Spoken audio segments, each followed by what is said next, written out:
ہمارا جو دین ہے، دین اسلام کی جو بنیاد ہے وہ یعنی کہ اللہ رب العزت کا کلام ہے، قرآن مجید ہے۔ جی سر، جب ہمارا قرآن مجید کے اوپر ہی ہمارا اس میں کمی ہے یا ناقص ہے اور اس کے اوپر ہم گفتگو کرتے ہیں، آپ بھی بیانات، آپ کے ارشادات اور خطبات ہم سنتے ہیں، اور بعض دوسرے علماء بھی اہل سنت کے بھی آتے رہتے ہیں، تو قرآن مجید کی جب اوپر ہی ہماری کمی کا، بیشی کا جو ہے وہ ذکر، اور میں تو اس کے اوپر گفتگو کرنا چاہتا تھا، تو ایک شخص آیا تو آپ نے اس سے کچھ سنجیدہ گفتگو بھی کی، بات پھر تھوڑی سی وہ عذرائے تفنن، آپ مسکراتے بھی رہے۔ تو قرآن مجید کے بارے میں نے جو آپ کو سنا نا، اس کو تھوڑی سی اگر آپ کی اجازت سے یہ ہے کہ آپ کہتے ہیں کہ جی اہل سنت کے نزدیک، آپ کی اجازت ہے میں تھوڑا کروں بات ایک دو بسم اللہ منٹ؟ بسم اللہ، بات کرتے کوشش جائیں۔ کروں گا، کافی چیزیں ہیں، لیکن میں اس کو نہ چیز اس کو وائنڈ اپ یا کلوز جی کروں سر، تاکہ بسم اللہ۔ مختصر ہو جائے۔ تو آپ کے چونکہ بیانات پہلے ہوئے ہیں، آپ کی رائے میرے سامنے ہے، وہ یہ ہے کہ قرآن مجید میں اہل سنت کی کتب سے آپ اخذ کرتے ہیں، ماخوذ کرتے ہیں کہ جی یہ حوالہ جات ہیں جس کی بنیاد پر اہل سنت جو ہے نا قرآن کی کمی کے قائل ہیں، کہتے ہیں اس میں نقص ہے، کمی ہے۔ جبکہ میں نے آپ کے گفتگو سے، آپ کے خطبات میں سے یہ سنا ہے کہ آپ خود بھی کہتے ہیں کہ ہمارے پاس قرآن وہ مکمل نہیں ہے۔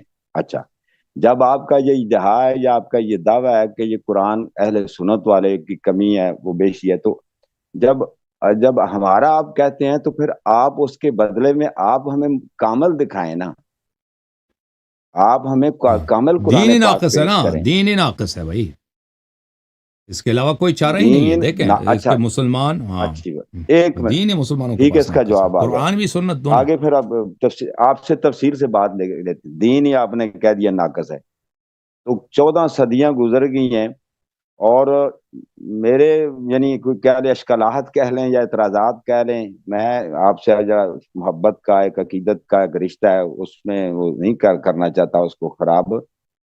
تو ہماری دعوت کس طرح ہے؟ اہل غیر مسلم کو ہم کیسے دعوت دے سکتے ہیں کہ ہمارا تو دین ہی ناقص، میرے پاس ایک چیز ہی ناقص ہے، تو میں ان کے سامنے جا کے دعوت رکھتا ہوں، اور میرے اپنے مسلمان بھائی کہتے ہیں کہ ہمارا قرآن ناقص ہے، تو ہمارے جب ایک تو چیز ہی دیکھیں نامکمل یہ ہے ایک تو کامل نہیں۔ ایک عجیب سی بات ہے کہ جو لوگ مغرب میں لوگوں کو اسلام کی دعوت دیتے ہیں وہ اس طرح دیتے ہیں کہ دیکھو یہ انجیل کو ہم مانتے ہیں، تورات کو ہم مانتے ہیں کہ یہ اللہ کی کتاب ہے، لیکن یہ چینج ہو چکا ہے، لیکن قرآن چینج نہیں ہوا۔ قرآن جو کا تم اللہ کا کتاب ہے، اس میں کوئی کمی بیشی نہیں ہے، اس لیے تم مسلمان ہو جاؤ۔ اور بعض لوگ اسی کو سن کر مسلمان بھی ہو جاتے ہیں، ٹھیک ہے نا۔ اگر ان سے پوچھیں کہ آپ کی مسلمان ہوئے، بعض لوگوں سے میں نے سنا ہے وہ کہتے ہیں کہ جی قرآن اللہ کا کامل کتاب ہے، ہم اس لیے مسلمان ہو گئے۔ تو لیکن یہ حقیقت میں کسی اور وجہ سے مسلمان ہو جاتے ہیں، لیکن ان سے جب پوچھتے ہیں نا تو وہ کہتے ہیں کہ یہ کیونکہ اللہ کا کامل کتاب ہے ہم اس لیے مسلمان ہو گئے۔ کیونکہ دیکھیں میرے بھائی، اگر کہ یہ اللہ کی کامل کتاب ہے، اس کی دلیل کو تو ہے ہی نہیں بھائی، کہ اگر اس کی کوئی دلیل ہو کہ اس کی کامل ہے، دلیل ہو تو کوئی نہیں ہے، تو آپ کو کہاں سے پتہ چلا کہ کامل کتاب ہے، اس کی میں کمی نہیں ہوئی، بیشی نہیں ہوئی ہے۔ قرآن کی ہاں آیت پہ شیخ ہاں، ان کو شیخ تو خین ان کے پاس اليوم تو کچھ بھی اکمل، نہیں ہے، ٹھیک ہے نا، وہ قرآن کی آیت اس بات کو نہیں کہتا۔ تو لذا اگر کوئی شخص مسلمان بنتا ہے، وہ اس لیے کس لیے مسلمان بننا چاہیے، اس کو دلیل کیا ہے؟ دیکھیں، اس لیے مسلمان بننا چاہیے کہ دین حق ہے، حضرت نبی کریم صلی اللہ علیہ وسلم واقعاً اللہ کے رسول ہیں، جی ٹھیک ہے نا۔ جیسے ہم حضرت عیسیٰ علیہ السلام کو مانتے ہیں، عیسیٰ علیہ السلام پہ بالکل ہمارا اعتقاد ہے، موسیٰ علیہ السلام پہ اعتقاد ہے، یوسف علیہ السلام پہ، ابراہیم علیہ السلام پہ اعتقاد ہے۔ ان کی کتابیں ہمارے پاس نہیں ہیں، اگر کچھ ہیں تورات انجیل وغیرہ کچھ ہیں وہ بھی محرف ہیں، لیکن یہ سبب نہیں بنتا کہ ہم کہہ دیں کہ ہم عیسیٰ موسیٰ علیہ السلام کو نہیں مانتے، بالکل مانتے۔ اسی طرح قرآن مجید اور رسول صلی اللہ علیہ وسلم، اگر پورا قرآن کسی کے پاس نہیں ہے تو اس کا مطلب یہ نہیں ہے کہ رسول اللہ صلی اللہ علیہ وسلم اللہ کے رسول نہیں ہیں، یا یہ شریعت ہی باطل ہے، کیونکہ یہ دین حق ہے، جی اللہ حق ہے، رسول صلی اللہ علیہ وسلم واقعاً خاتم الانبیاء ہیں، وہ اللہ کی جانب سے معجزات کے ساتھ آئے ہیں، قرآن کریم ان کا کتاب ہے، قرآن کریم ان کا اعجاز ہے، اس قرآن جیسا، اس کے ایک چھوٹے سے سورے جیسا کوئی نہیں لا سکتا، تو یہ اس لیے یہ دین حق ہے، اس کو مسلمان ہونا چاہیے۔ اور کس لیے شیعہ ہونا چاہیے؟ اس لیے شیعہ بننا چاہیے کہ مسلمانوں میں جتنے فرقے ہیں اس میں واحد فرقہ جو حق شیعہ اثنا عشریہ ہے، امیر المؤمنین علی علیہ السلام، اہل بیت الطاہرین علیہ السلام، یہ واقعاً اللہ کے اور رسول صلی اللہ علیہ وسلم کے خلیفہ اور جانشین ہیں، تو اس لیے مسلمان ہونا چاہیے۔ اگر قرآن مجید میں کچھ آیات کی کمی ہوئی ہے، سبب نہیں بنتا کہ کوئی کافر جا کے کافر بن جائے یا کوئی مسلمان نہ ہو جائے، ٹھیک ہے نا، اس کا اس سے ربط ہی نہیں ہے۔ نہیں دیکھیں نا شیخ، اس میں اب دو مسالک ہیں، ایک اہل سنت ہے اور ایک اہل تشیع ہے۔ تو اب شیعہ مذہب کے اندر جب آپ یہ ایک طرف یہ آپ کی یہ رائے ہے، لیکن ہمارے ایک طرف آپ کہتے ہیں کہ ایک کامل قرآن بھی ہے، وہ یہ تناقض ہے آپ کی گفتگو پورا میں۔ قرآن نہ صرف ایک طرف کامل قرآن ہے کہتے ہیں بھائی، سب انبیاء کے کتب سب کے سب موجود ہیں، یعنی موسیٰ علیہ السلام کی جو کتاب ہے، عیسیٰ علیہ السلام کی کتاب ہے، جو ابراہیم علیہ السلام پہ نازل، وہ کوئی علم اللہ نے جو نازل کیا وہ رفع نہیں ہوا، دنیا سے نہیں مٹا، نابود نہیں ہوا، وہ موجود ہے، اس کے امین کے پاس موجود ہے، جس کو اللہ تعالیٰ نے اس کا امین بنایا آپ اس کے پاس موجود ہے۔ اچھا، ہم جاننا چاہیں گے نا کہ یعنی آپ نے ابھی ایک حوالہ دیا تھا کہ ایک کتاب سے، اور آپ کے پہلے بھی بیانات سے، کہ حضرت علی شیر خدا حیدر کرار رضی اللہ تعالی عنہ علیہ السلام ان کے پاس کامل قرآن ہے۔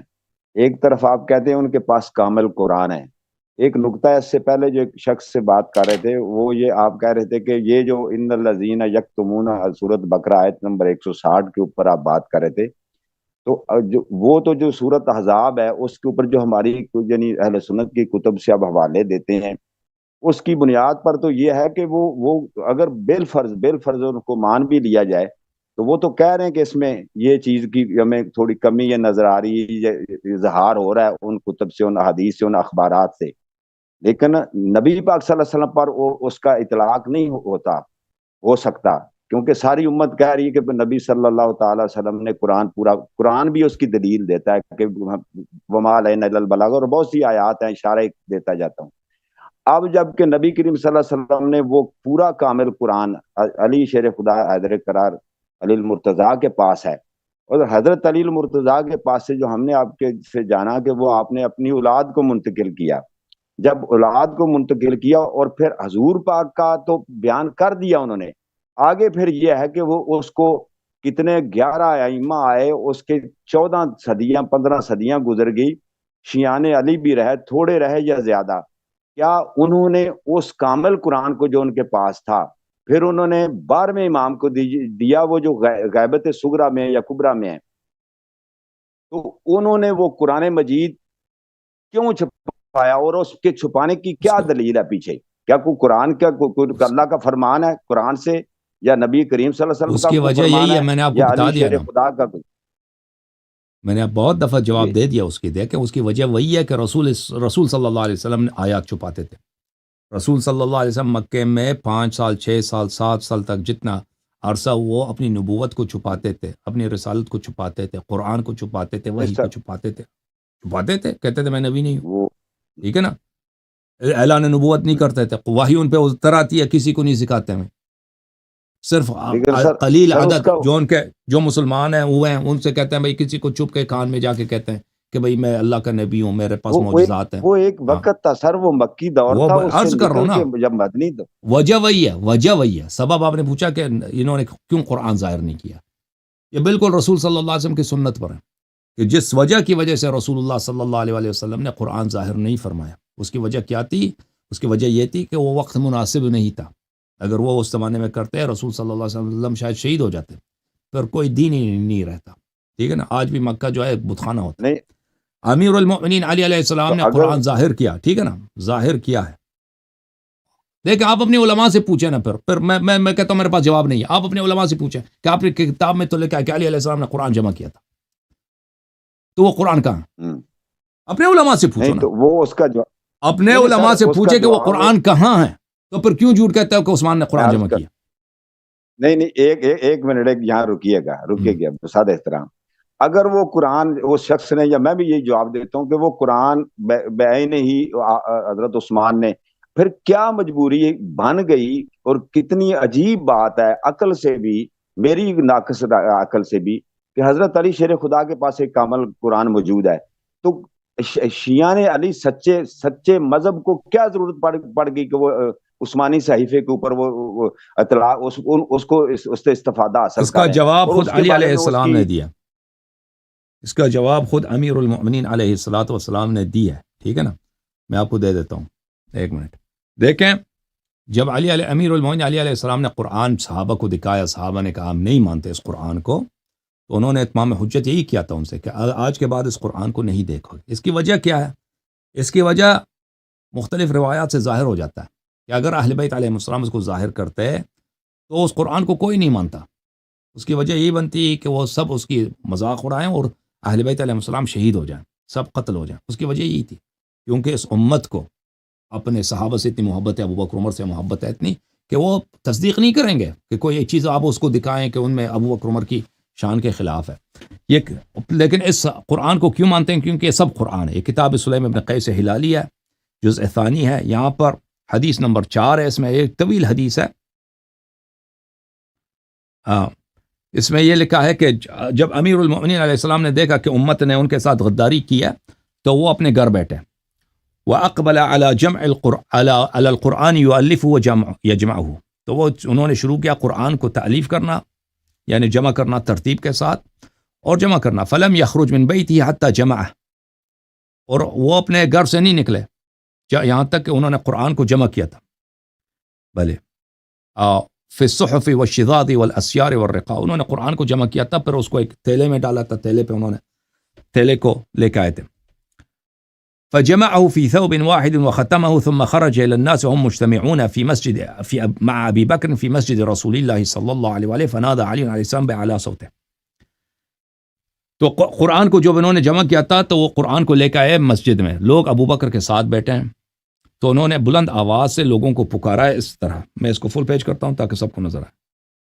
یا ایھا الناس، اے لوگو، انی لم ازل منذ قبض رسول اللہ صلی اللہ علیہ وآلہ مشغول بغسلہ ثم بالقرآن، جب سے رسول صلی اللہ علیہ وسلم کی وفات ہوئی ہے میں رسول صلی اللہ علیہ وسلم کے غسل، تکفین، تدفین میں مشغول تھا، اس کے بعد میں قرآن میں مشغول ہوا ہوں۔ حتی جمعتہ کلہ فی ھذا الثوب الواحد، یہ پورا قرآن میرے پاس ہے، اس تھیلے میں، اس کپڑے میں پورا قرآن میں نے جمع کیا۔ فلم ینزل اللہ تعالی علی رسولہ صلی اللہ علیہ وآلہ آیۃ الا وقد جمعتها، اللہ تعالیٰ نے جو بھی آیت رسول صلی اللہ علیہ وسلم پہ نازل کی ہے میں نے اس کو جمع کیا۔ ولیست منہ آیۃ الا وقد جمعتها، بلے کوئی بھی ایسے آیت نہیں چھوڑا میں نے، سب آیات کو جمع کیا۔ ولیست منہ آیۃ الا وقد اقرأنیها رسول اللہ صلی اللہ علیہ وآلہ وعلمنی تأویلها، اور اس میں سے کوئی آیت ایسا نہیں ہے کہ رسول اللہ صلی اللہ علیہ وسلم نے مجھے نہ پڑھایا ہو، میں نے سب آیات خود میں نے لسان رسول صلی اللہ علیہ وسلم سے سنا ہے، انہوں نے خود مجھے سنایا ہے اور انہوں نے خود مجھے اس کی تفسیر بھی سکھا دی ہے۔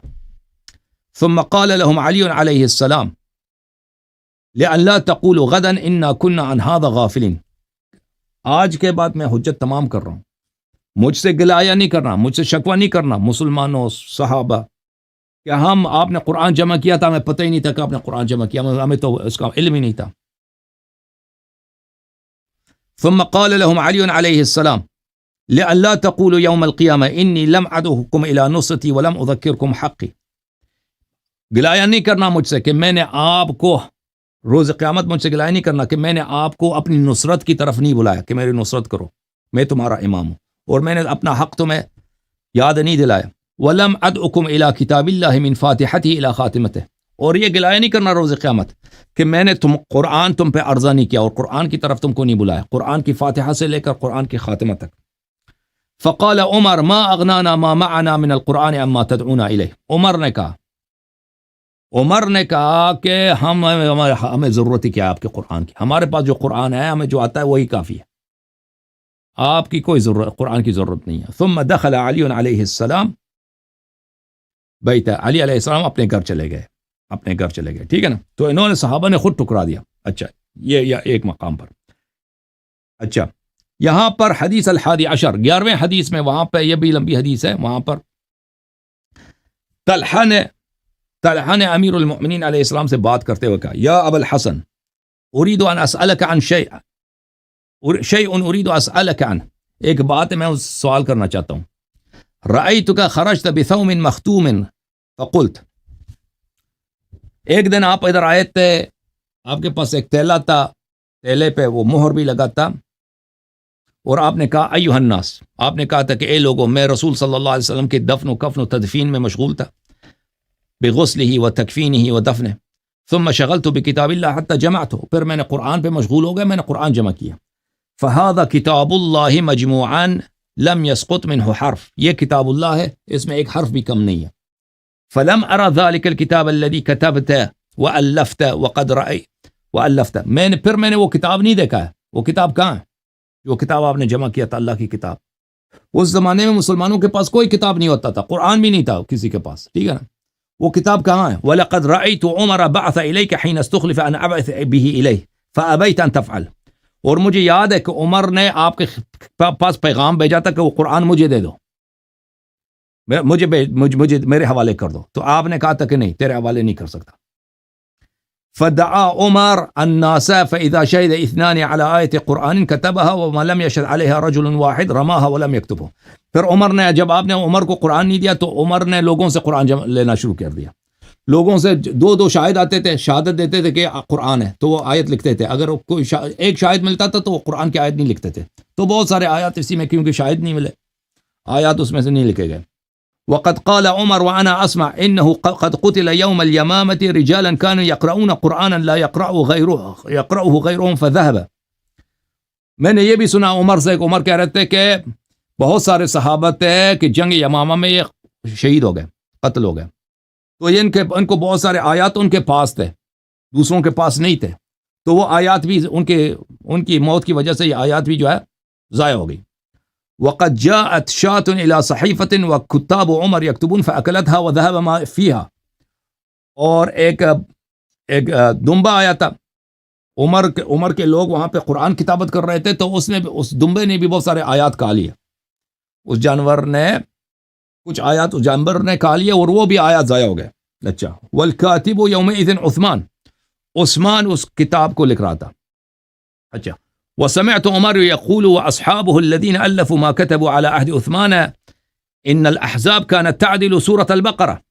اور طلحہ کہتے ہیں کہ میں نے خود عمر سے سنا اور دوسرے صحابہ جنہوں نے کتابت عثمان کے زمانے میں قرآن کی کتابت کی ہے، ان سے بھی میں نے سنا تھا کہ سورہ احزاب جو ہے سورہ بقرہ جتنا لمبا ہوا کرتا تھا. والنور 60 و100 آیہ، اور سورہ نور کے 160 آیتیں ہوتی تھیں. والحجرات 90 آیہ، اور سورہ حجرات کے 90 آیتیں تھیں. اچھا. فما هذا وما يمنعك يرحمك الله ان تخرج اليهم ما قد الفت للناس. تو طلحہ نے کہا تو کیا وجہ ہے کہ آپ نے جو قرآن جمع کیا اس کو نہیں دکھاتے ہمیں، وہ قرآن ہمیں دے دیجئے نا، جو آپ نے لکھا ہے وہ لوگوں کو، مسلمانوں کو دے دیجئے. وقد شهدت عثمان حين أخذ ما ألف عمر فجمع له الكتاب وحمل الناس على قراءة واحدة ومزق مصحف أبي بن كعب وابن مسعود وأحرقهم بالنار. فما هذا. اور میں نے دیکھا کہ عثمان نے جب اپنا نسخہ بنا دیا قرآن کا تو اس نے بقیہ صحابہ کے قرآنوں کو جلا دیا، اس نے عبداللہ بن مسعود کے قرآن کو جلا دیا اور ابی بن کعب کے قرآن کو جلا دیا، تو باقی قرآنیں بھی ضائع ہو گئیں، بس عثمان کا قرآن رہ گیا ہے. تو یہ وجہ کیا ہے، اب وہ قرآن ہمیں کیوں نہیں دیتے؟ تو امیر المؤمنین علیہ السلام نے فرمایا یا طلحہ ان کل آیت انزلها اللہ فی کتابہ علی محمد صلی اللہ علیہ وآلہ عندی باملاء رسول اللہ صلی اللہ علیہ وآلہ. طلحہ جان لو کہ اللہ نے جتنی آیتیں رسول صلی اللہ علیہ وسلم پہ نازل کی ہیں، رسول صلی اللہ علیہ وسلم نے سب اپنی زبان مبارک سے مجھے لکھا دیا، ڈکٹیشن کر دی، اور میں نے رسول صلی اللہ علیہ وسلم کی ڈکٹیشن سے لکھ دیا وہ آیتیں، اور وہ سب میرے پاس موجود ہیں. وخطی بیدی، میرا خط میرا ہے، کلام پیغمبر کا ہے، پیغمبر صلی اللہ علیہ وسلم نے مجھے سنایا. وتعویل کل آیت انزلها اللہ تعالی علی محمد صلی اللہ علیہ وآلہ. اس کے علاوہ ہر آیت کی تفسیر بھی موجود ہے میرے پاس، کہ رسول صلی اللہ علیہ وآلہ وسلم نے ہر آیت کی تفسیر کی ہے، میں نے وہ لکھا ہوا ہے. وکل حلال او حرام او حد او حکم او ای شیء تحتاج الیہ الامہ الی یوم القیامہ. ہر حلال، ہر حرام، ہر حد اور کوئی بھی حکم ہو، اور جو بھی چیز امت کو قیامت تک احتیاج ہے، نبی صلی اللہ علیہ وسلم نے مجھے لکھایا ہے، وہ سب میرے پاس ہے. عندی مکتوب، میرے پاس مکتوب موجود ہے، کتابت شدہ موجود ہے. بخط رسول باملاء رسول اللہ صلی اللہ علیہ وآلہ وخط یدی حتی عرش الخطش. اچھا، رسول صلی اللہ علیہ وسلم نے لکھا ہے یہاں تک کہ اگر کوئی شخص کسی کو اس طرح خراش پہنچائے تو اس کا بھی جرمانہ کیا ہے، یہ بھی موجود ہے میرے پاس. اچھا، یہ حدیث چلتا جاتا ہے. اچھا، پھر بات دوبارہ طلحہ جو ہے قرآن کی طرف لے کے آتا، کہتا یا ابا الحسن اجبتنی عما سألتک عنہ من امر القرآن الا تظہروا للناس. اس نے پھر دوبارہ پوچھا کہ میں نے آپ سے قرآن کے متعلق پوچھا تھا، آپ نے جو قرآن جمع کیا اس کو کیوں لوگوں کے لیے ظاہر نہیں کر رہے؟ لوگوں کے لیے ظاہر کرے نا وہ آپ نے جو قرآن جمع کیا. قال علیہ السلام یا طلحہ عمدن کففت عن جوابک، فرمایا کہ اے طلحہ میں نے عمدن تجھے اس بات کا جواب نہیں دیا، میں نے عمدن خاموش رہا ہوں، تو کہتا ہے اس قرآن کو ظاہر کر، میں عمدن اس کا جواب نہیں دیا. تو پھر طلحہ پوچھتا ہے فاخبرنی عما كتب عمر وعثمان اقرآن کلہ ام لیس ما فیہ ما لیس بقرآن. یہ پوچھا کہ یہ جو عمر اور عثمان نے جمع کیا یہ سب قرآن ہے یا اس میں غیر قرآن بھی شامل کیا ان لوگوں نے؟ فرمایا علیہ السلام بل هو قرآن کلہ ان اخذتم بما فیہ نجوتم من النار ودخلتم الجنہ. آپ کا سوال ہے کہ شیعہ کیوں اس قرآن پہ عمل کرتا ہے نا؟ فرمایا کہ جو عمر اور عثمان نے جمع کیا یہ سب قرآن ہے، اس میں غیر قرآن کی ملاوٹ نہیں ہے، قرآن ہے، اللہ کا کلام ہے، اور اگر تم اس کی اتباع کرو نجوتم من النار جہنم سے بچو گے اور جنت میں داخل ہوگے. فإن فیہ حجتنا وبیان امرنا وحقنا وفرض طاعتنا، اس میں ہمارا حجت موجود ہے، ہمارا امر امامت موجود ہے اور ہمارا حق طاعت موجود ہے، سب موجود ہے. فقال طلحہ حسبی اما اذا كان قرآنا فحسبی. طلحہ نے کہا کہ بہت اچھی بات ہے، اگر یہ سب قرآن ہے تو پھر تو اچھی بات ہے.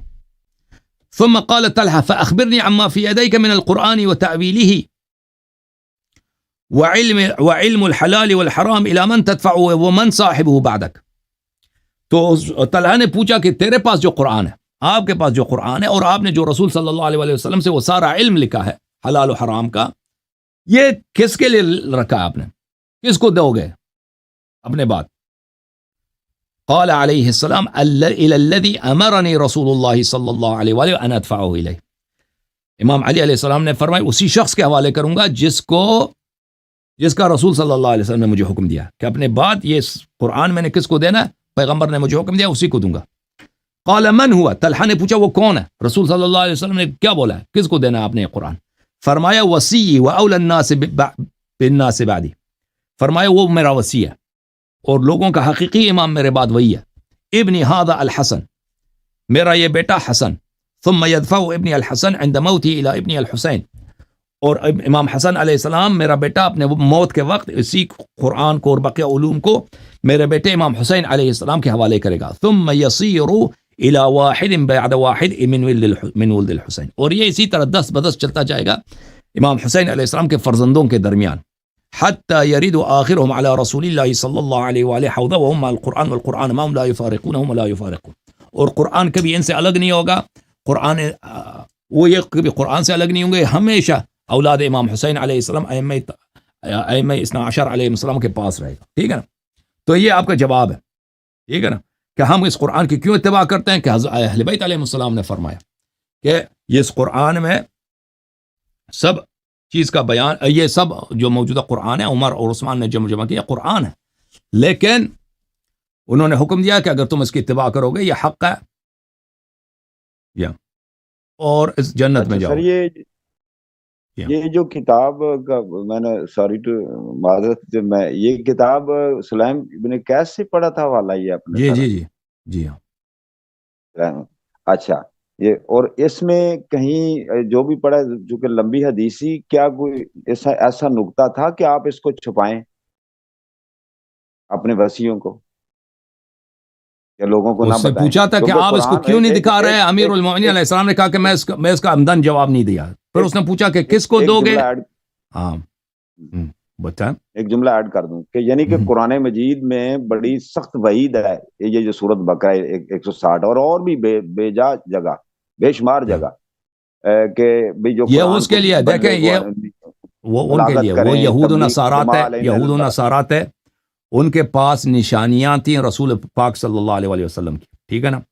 ان کی کتابوں میں رسول صلی اللہ علیہ وسلم کے قد و قامت کتنا ہے، ان کا لہجہ کیسا ہے، ان کا باپ کا نام کیا ہے، یہ سب باتیں ان کی کتاب میں موجود تھی. تو وہ اپنے عوام سے اس کو چھپاتے تھے، حالانکہ ان کو کوئی خطرہ نہیں تھا. سن رہے ہیں میری بات کو؟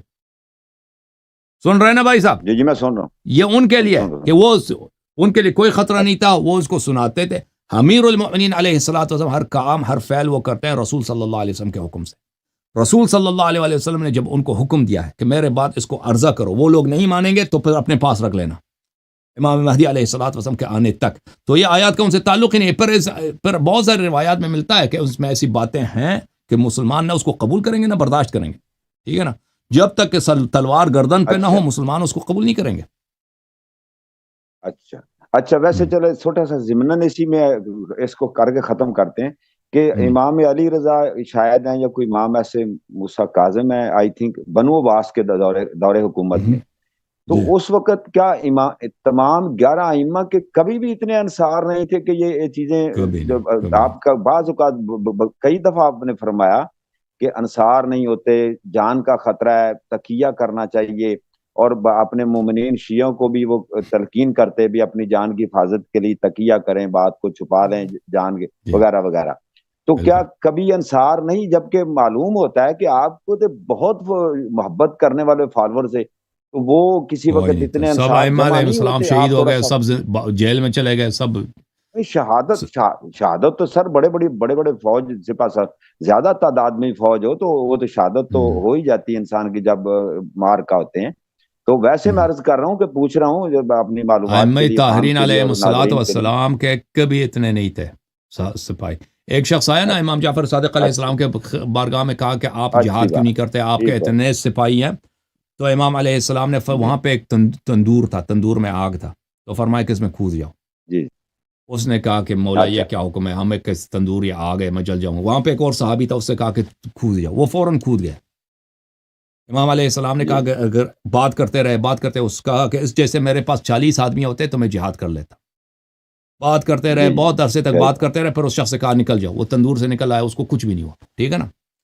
تو ائمہ طاہرین علیہ الصلوۃ والسلام کے پاس مخلص افراد بہت کم تھے. ویسے شیعہ کم تھے, ویسے بھی شیعہ نہایت ہی کم تھے. ٹھیک ہے نا, شیعہ نہایت ہی کم تھے. اور شیعوں میں جو مخلص ہوتے ہیں وہ تو بہت ہی کم تھے. جی جی جی. اچھا آگے یہ ہے کہ یہ جو جتنی بڑی حدیث آپ نے پیش کی اور معلومات بہت اس میں علم حاصل ہوا میں, کیا اس کی تائید میں کوئی اشارتاً یا کوئی قطعی دلیل, مطلب یعنی کہ ہمارے اہل سنت کی کتب میں بھی اس کی کوئی اشارات ملتی ہیں اس بات کی بہت, یہ کہ امیر المؤمنین علیہ السلام نے قرآن جمع کیا تھا. دیکھیں یہ میں نے کچھ احادیث آپ کو دکھا دیا آج. ٹھیک ہے نا, میں ایک اور کتاب آپ کو دکھا, پہلے وہ دیکھ لی تھی میں ٹھیک ہے آپ دکھائی, وہ میں نے دیکھی تھی. لیکن یہ جو باتیں حضرت علی رضی اللہ تعالیٰ عنہ شیر خدا نے کی ہیں, یہ جو ساری بات آپ نے بیان کی ہے حدیث, اس کی تائید میں کوئی کافی مطلب کس بات کی تائید میں, کس بات کی تائید میں, یعنی کہ جو باتیں وہی حضرت طلحہ سے کہ میں نے وسیع کو دی, اور پھر وہ مطلب یعنی کہ اس کو چھپا لینا یا حضور علیہ الصلوۃ والسلام کے ظاہر نہ کرنا قرآن کو, اور 14 صدیاں گزر گئیں اور پتہ نہیں یہ ہزاروں سال آگے گزرے, جب قرب قیامت کے نزدیک امام مہدی تشریف لائیں گے, ابھی بھی وہ غیبت. میں آپ کو دکھا دیتا ہوں, میں آپ کو کچھ دکھا دیتا ہوں. یہ کتاب ہے الاتقان فی علوم القرآن للسیوطی, جلد نمبر 1, چھاپ دار الفکر. دیکھیں یہ سنہ 2008 میں دارالفکر میں چھپی ہے. یہاں پہ مناظرہ کریں, صفحہ نمبر ہے یہ 82, فی جمع القرآن. یہ جمع قرآن کی بات ہو رہی ہے. ٹھیک ہے نا, وہ ترتیبی یہاں پر. اچھا یہ جو کہ یہاں پہ کہتے ہیں کہ من طریق ابن سیرین قال علی علیہ السلام. اچھا فجمع یہ اچھا, اور وہ کہتے ہیں حدیث صحیح ہے. میں ایک اور چیز دکھانا چاہ رہا تھا. ابن سیرین قال ابن اشتہ فی المصاحف, ابن اشتہ نے کتاب مصاحف میں وجہ آخر سے ابن سیرین سے روایت کی انه كتب في مصحف ان ناسخ والمنسوخ, وان ابن سیرین قال تطلبت ذلك الكتاب وكتبت فيه الى المدینہ فلم اقدر علیہ. بھلے اب محمد ابن سیرین جو بہت بڑے تابعی ہیں, وہ اس قرآن علی امام امیر المؤمنین علیہ السلام کے قرآن کی انہوں نے بہت تلاش کی ہے. کہتے ہیں میں نے مدینہ میں اس کی بہت تلاش کی ہے, مجھے نہیں ملا. پھر ایک اور جگہ بھی ہے, ابن سیرین کہتے تھے کہ اگر یہ قرآن ہمیں مل جائے تو اس میں بہت سارا علم ہمیں ملے گا. ٹھیک ہے نا. جو باتیں آپ نے کہی ہیں نا, جو باتیں آپ نے کہی ہیں کہ وہ طلحہ سے گفتگو, اس کے لیے میں وہ باتیں جو ہے مخالفین کے کتب میں نے کہیں نہیں دیکھا ہے. جی ہاں, اس طرح جو اچھا ہے۔ سر آگے چلتے ہیں، اگر ٹائم ہوا تو مختصر حافظ ابن جملوں میں حجر جواب نے بھی دے ذکر دیجیے کیا، گا۔ حافظ ابن حجر جو اتنا بڑا مصنف ہے جماعت مخالفین کا، یہ فتح الباری ہے، جزء 10 ہے، 10واں جلد ہے، یہاں پہ صفحہ نمبر 41 میں وَيُقَالُ إِنَّ مصحف علی علیہ الصلاۃ والسلام كان على ترتیب النزول، علی علیہ السلام کا جو مصحف تھا، امیر المؤمنین علیہ السلام کا مصحف ترتیب نزول پہ تھا، اولہ اقرا، اس میں سب سے پہلے سورہ اقرا بسم ربک الذی خلق ہے، ثم المدثر، ثم النون، نون والقلم، ثم المزمل، اس طرح جاتے جاتا ہے، ٹھیک ہے نا؟ جی اچھا، جی جی جی دوسروں نے بھی ذکر اچھا، کیا، بہت یہ سارے لوگوں نے ذکر کیا امیر المؤمنین علیہ آخری، السلام کا مصحف کا۔ صحیح صحیح۔ اچھا سر، عبداللہ بن عباس رضی اللہ تعالیٰ عنہ، ایک شاید کمی تفسیر کمی ہے یا اسی کسی کی کتاب میں ہے کہ حضرت عبداللہ بن عباس کے انہوں نے ایک بندہ تشریف لاوری ان کی ہوئی، حضرت علی بن حسین، ہاں، رضی اللہ تعالیٰ عنہ علیہ السلام، ان کے پاس تشریف لایا اور انہوں نے بات کی کہ حضرت عبداللہ بن عباس فرماتے ہیں کہ مجھے ساری آیات کی مطلب اس کے شان نزول اور سب چیزوں کا مجھے علم ہے۔ تو آپ نے حضرت علی بن حسین علیہ السلام نے فرمایا جاؤ ان سے پوچھو کہ وہ مجھے معنی بھول گیا، آپ کے ذہن میں آ گیا کہ پوچھو کہ یہ جو دنیا و آخرت میں ہے، ہاں اندھے، جو دنیا میں بھی اندھا ہے اور وہ کل قیامت کے دن بھی اندھا اٹھا، یہ ذرا جا کے پوچھ کے اس کا معنی کیا ہے اس آیت کا۔ تو وہ شخص گیا، تو حضرت عبداللہ بن عباس جو کہ شیخ القرآن ہے اہل سنت میں، آپ بھی ان کے حوالے دیتے رہتے ہیں، تو انہوں نے اس کا کوئی خاموشی اختیار کی، تو آپ نے پھر فرمایا کہ یہ انہی باپ بیٹوں کے لیے، کیا ایسے ہی آپ ان کو کیا عبداللہ بن آپ کی کیا عباس وہ کمنٹس ہیں؟ نابینا ہو گئے تھے نا، وہ اس لیے آپ دیکھیں تنزل الملائکۃ والروح فیہا باذن ربہم من کل امر، کہ شب قدر کو ملائکہ نازل ہوتے ہیں، یہ قرآن کی آیت ہے، شب قدر کو ملائکہ نازل ہوتے ہیں، جب تک رسول صلی اللہ علیہ وسلم تھے تو یہ رسول صلی اللہ علیہ وسلم کے پاس نازل ہوتے تھے، ملائکہ آتے تھے، تو رسول اللہ صلی اللہ علیہ وسلم کے بعد یہ ملائکہ جب نازل ہوتے ہیں تو کہاں جاتے ہیں؟ شب قدر کو، کیونکہ قرآن کی آیت ہے کہ ہر شب قدر کو ملائکہ نازل ہوتے ہیں۔ تو عبداللہ ابن عباس نے یہ جو ہے یہ آیا امیر المؤمنین علیہ السلام کے لیے اس پہ شک کیا تھا، اس نے شک کیا تھا، تو اس وجہ سے وہ نابینا ہو گیا تھا عبداللہ ابن عباس، ٹھیک ہے نا؟ عبداللہ ابن عباس اس نے ولایت کا انکار نہیں کیا تھا، وہ اس بات کے کہ شب قدر کو یہ ملائکہ نازل ہوتے ہیں، یہ میرے چچا کے بیٹے امیر المؤمنین علی علیہ السلام کے پاس آتے ہیں، تو اس بات پہ کو اس نے تائید نہیں کیا تھا، تو اس کی وجہ سے ایک ملک نے اس کے آنکھ پہ اپنے پر لگائے تھے، اور وہ ملک کے ضرب کی وجہ سے عبداللہ ابن عباس نابینا ہو گیا تھا، آخر تک نابینا تھا، ٹھیک ہے نا؟ تو یہ عبداللہ ابن عباس نابینا ہو گیا تھا، ہاں، اس کی وجہ یہ ہے۔ تو اہل سنت میں اس واقعہ کی کچھ ہے حوالہ؟ نہیں یہ جو آپ بیان فرما رہے ہیں، میں نے نہیں دیکھا ان کے ہاں، اچھا شیخ، بہت شکریہ، اللہ تعالیٰ تھینک یو کو سر، اللہ جزائے آپ کو خیر جزائے دے، خیر آپ دے، نے اللہ آپ کو بہت بہت قیمتی عزت دے، وقت تھینک یو دیا، سر، جزاک اللہ، بہت مہربانی، اللہ، والسلام علیکم۔ تھینک یو سر، اللہ آپ کو جزائے خیر دے۔